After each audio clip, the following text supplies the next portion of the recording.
इधर राज्यसभा चुनाव की तारीखों का ऐलान कर दिया गया। 10 जून को राज्यसभा चुनाव के लिए मतदान होगा। एमपी की 3 सीटों पर चुनाव है, छत्तीसगढ़ की 2 सीटों पर राज्यसभा चुनाव है, 15 राज्यों की 57 सीटों पर राज्यसभा चुनाव ये होंगे। तो राज्यसभा चुनाव की तारीखों का ऐलान कर दिया गया है और 10 जून को ये चुनाव होने वाले हैं। इसके लिए मतदान होगा। एमपी की 3 सीटें हैं, इसके अलावा छत्तीसगढ़ की 2 सीटें हैं जिस पर चुनाव होना है। कुल 15 राज्यों की कुल 57 सीटों पर राज्यसभा चुनाव होने। 15 राज्यों की 57 सीटों पर यह राज्यसभा चुनाव होंगे, तो इसको लेकर तारीख का ऐलान कर दिया गया है। तो राज्यसभा चुनाव की तारीखों का ऐलान हो चुका है। तो 10 जून को चुनाव के लिए मतदान होगा।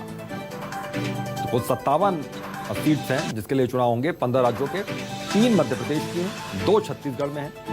इसके अलावा अलग अलग स्टेट में कुल मिलाकर 57 सीट्स हैं राज्यसभा, तो जिसके लिए चुनाव होना है। एक ही दिन होंगे चुनाव, मतदान होंगे 10 जून को। तो 15 राज्यों की 57 सीटों पर राज्यसभा चुनाव होंगे। तारीख का ऐलान कर दिया गया। बड़ी और अहम खबर है ये। तो राज्यसभा चुनाव के जो कैंडिडेट हैं वो अपनी तैयारियों में जुट गए हैं, पार्टियां अपनी तैयारियों में जुट गई हैं। 10 जून को राज्यसभा चुनाव के लिए मतदान होना है। तो वक्त अब ज्यादा बचा नहीं। राकेश चतुर्वेदी हमारे सहयोगी इसी खबर पर जुड़ गए।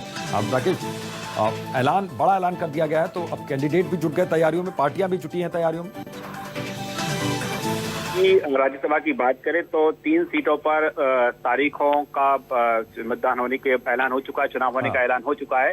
15 राज्यों की कुल 57 सीटों पर मतदान होगा और मध्य प्रदेश की 300 सीटों की बात करें तो 10 जून को इन सीटों के लिए मतदान होगा। मध्य प्रदेश में वर्तमान 3 में से 2 सीटें बीजेपी के पास हैं, 1 सीट कांग्रेस के पास है और कांग्रेस के जो सांसद है विवेक तन्खा हैं। फिलहाल हम बात करें मध्य प्रदेश में दोनों ही दलों की ओर से अपने उम्मीदवार तय करने के लिए कई दौर का मंथन हो चुका है, लेकिन जिस तरह से मध्य प्रदेश में 2023 के चुनावी बोर्ड में बीजेपी है, कांग्रेस है और 2023 के तहत जो रणनीति है उसके तहत ही टिकट फाइनल होंगे, ये दोनों ही दलों की ओर से कहा जा रहा है। हम फिलहाल बात करें तो मध्य प्रदेश चुनावी मोड में पूरी तरह से आ चुका है क्योंकि राज्यसभा चुनाव के लिए ऐलान हो चुका है। इसके साथ ही जिस तरह की तैयारी चल रही है, जल्द ही राज्य निर्वाचन आयोग मध्य प्रदेश में नगरीय निकाय चुनाव का भी ऐलान कर सकता है और आयोग का ये कहना है कि नगरीय निकाय के साथ पंचायत चुनाव भी जल्द कराए जाएंगे। तो हम कह सकते हैं पूरी तरह से जो मध्य प्रदेश है इलेक्शन मोड में है और लगे हाथ आज भारत निर्वाचन आयोग ने राज्यसभा चुनाव की तारीखों का भी ऐलान कर दिया है। बिल्कुल, बहुत बहुत शुक्रिया इस तमाम जानकारी के लिए आपका।